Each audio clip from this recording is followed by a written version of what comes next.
Thanks again. I think I probably set the record for most times presenting at a big event for an accountant, so I hold that record now, yes.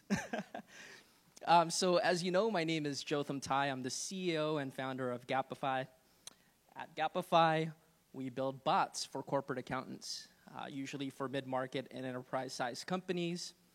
And our first bot, Alan, works in two ways. One, he is integrated into your ERP and accounting systems, which means he can read that data.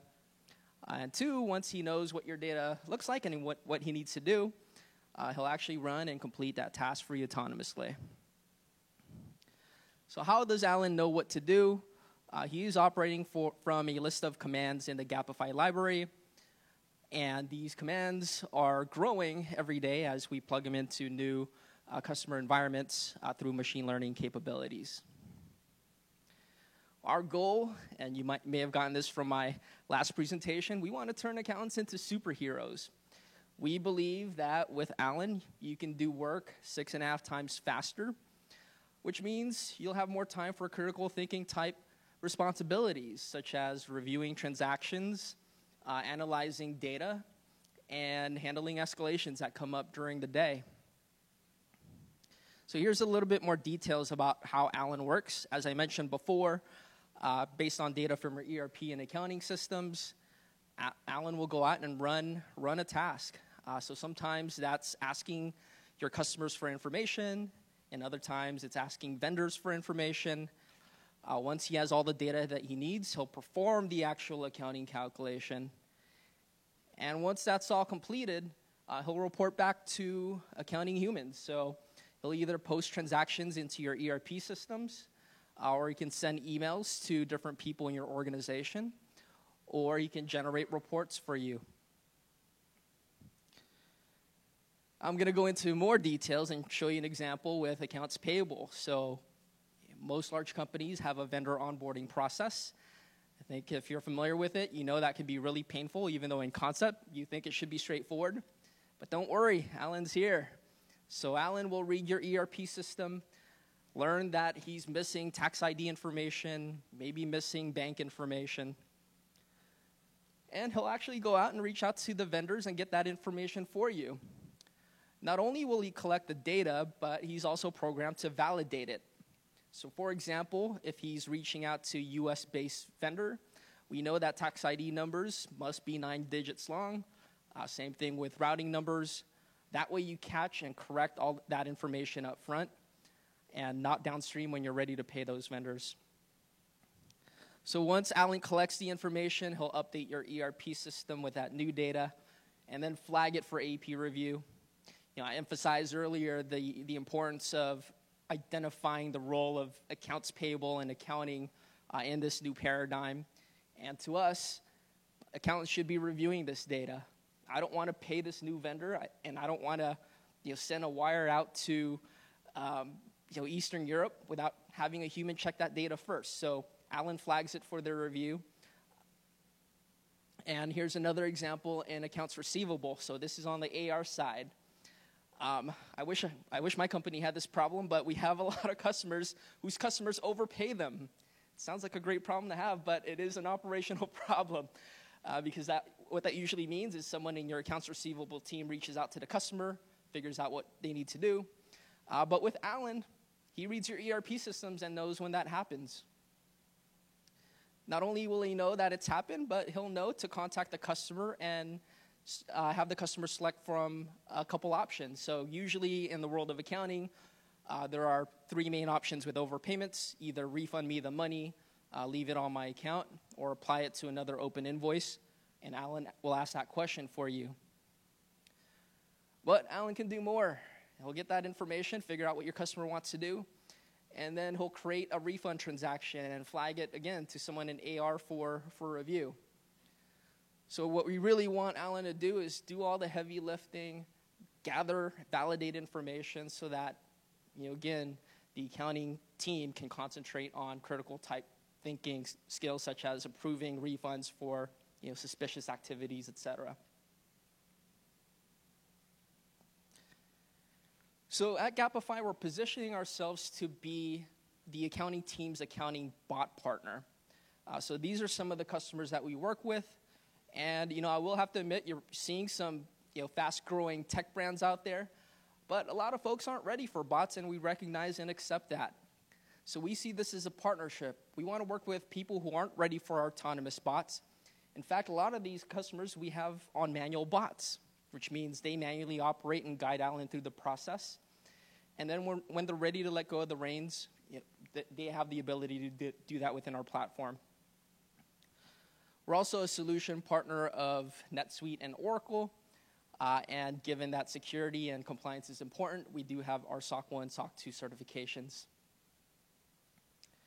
We're really proud of the fact that we're backed by corporate accountants, so people that believe in the vision of what we're trying to do and how we're trying to evolve an entire community. So in our investor group, we have a head partner of EY, also a partner at Moss Adams, and then several, over a couple dozen controllers and managers in the accounting space. Part of that is by function. Not too many people can understand what we really do, so talking to these folks where they already have a background of how accounting works was an effective strategy. As we're doing this and as we're taking on the role and responsibility of evolving our industry, some prominent people in the space have come and joined us as advisors. So we have the former CFO of Oracle, Jeff Epstein, in our advisory board. We also have the former VP of Finance at NetSuite, Dan Miller, as well. And we all recognize that this is a big, challenging undertaking, but we're really proud that we have the support of our community. So if you're in a mid-market enterprise organization, you want your accounting teams to evolve into bot managers, we would love to speak with you. I'll be outside. We have, I think, a table set up out there. And thank you for letting me talk again. This is twice in one day. Record for an accountant. Thank you very much. Oh, shoot. I think I have to stay for questions, so I'm not quite done yet. Yes. I guess one of the things is kind of references what you were talking about in your presentation, that accountants kind of love spreadsheets. And so it seems like with bots, you have to have a pretty good process down. I just wonder if you could talk about the implementation involved when people are, like me, are kind of addicted to spreadsheets and Excel. For sure. And they haven't written out a process. So I'd just be interested in hearing about that. Well, first, Gapify subscriptions come with a rehab program for spreadsheet abusers. So we sent you to that first. All kidding aside, so we say bot manager a lot, and I know I'm not leaving people with too much details, but part of the bot manager training program, which you would get with a subscription at Gapify, includes you understanding end-to-end processes within your accounting. Because when we work in spreadsheets, we're usually looking at it in very siloed ways. So as part of the implementation program, it's not only figuring out how to design Alan to work in your environment, but it's also you as the accounting bot manager making sure that you get the knowledge around the processes so that you can manage Alan on your own. Sorry, just one follow-up. What is, in experience, like how long does implementation take, for example? I know it probably varies all over the place, but on a simple one versus a hard one. Yeah. So Alan is a multifunctional bot, so he doesn't just do payments or one thing in AP or AR. We usually go into a sales demo showing an example of what Alan can do, and then working with the teams for them to figure out how they want to leverage Alan, which could be larger processes that take a couple months to implement, or really small ones that take a day. Okay. Cool. Thank you. Mm-hmm.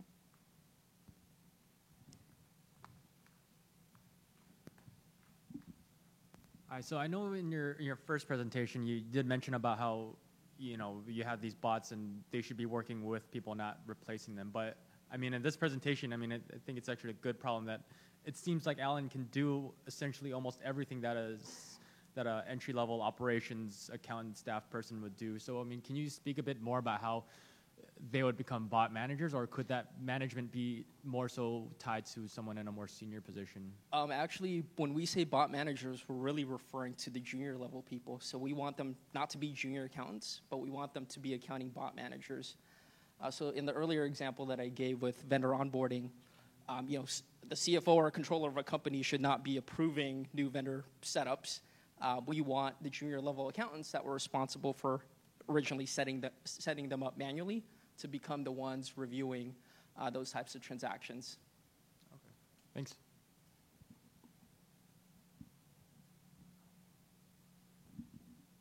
In your keynote, you mentioned how you weren't yet ready to hand over AI to what I would say make actual intelligent decisions besides just doing RPAs and robotics, because you were worried about where the money was being sent because you wouldn't know.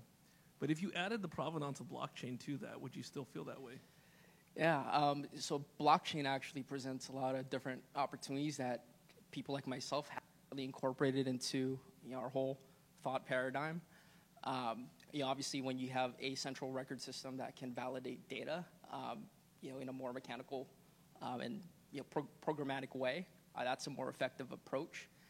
But until that day comes, people are going to need to review, transactions Absolutely. and review data. It goes with compliance as well. So. Exactly. Thank you.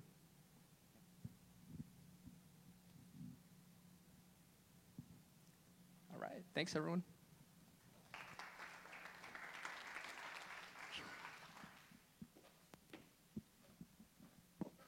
Thank you, Jotham. All right, we're going to enter a quick break right now for about 10 minutes, and at 3:20, we will come back and have a panel discussion.